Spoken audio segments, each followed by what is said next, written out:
Hello and hi geng, Oja di sini. Oke geng, di dalam video ini saya nak berkongsi kepada anda satu lagi ilmu.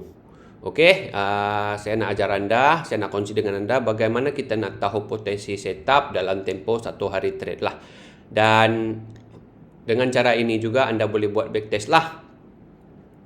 Dan cara ini juga bagus lah.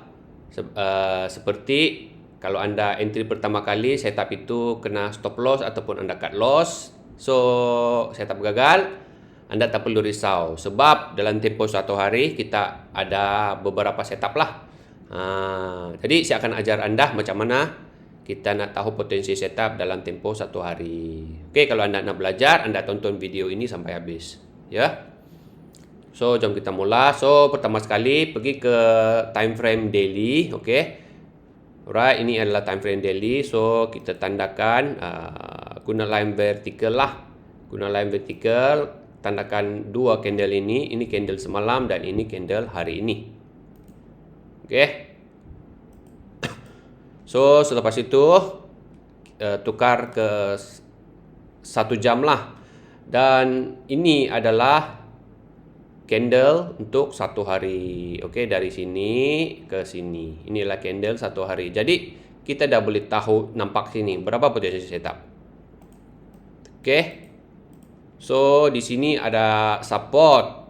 Ini adalah support, sini ada resistance. Sini ada support, ini resistance. Sini ada support. Sini ada support, sini ada resistance. Support, resistance. Oke. So, ada berapa potensi setup di sini? 1, 2, 3, 4, 5, 6, 7. 7 ataupun 8 lah. Ada 7 ataupun 8 setup lah. Tapi takkan anda nak entry 7 setup ni semua kan? Mungkin anda boleh entry dalam 2 ataupun 3 lah dalam tempoh satu hari. Oke? So, jika anda entry pertama kali, lepas tu anda cut loss ataupun setup itu fail, anda tak perlu risaulah. Sebab dalam tempoh satu hari ini, dalam tempoh satu hari trade, ada banyak setup, ada banyak peluang lah untuk kita entry. Oke? Jadi, anda boleh guna cara inilah untuk anda buat latihan, anda buat backtest lah. So, anda juga boleh guna cara anda sendiri bila masa nak trade macam tu. Oke? Jelas kan? So, kalau anda nak trade pertama kali setup anda tu gagal, anda tak perlu sedih lah. Sebab dalam tempoh satu hari itu kita banyak setup, banyak peluang lagi. Jadi tak perlulah risau. Oke, geng?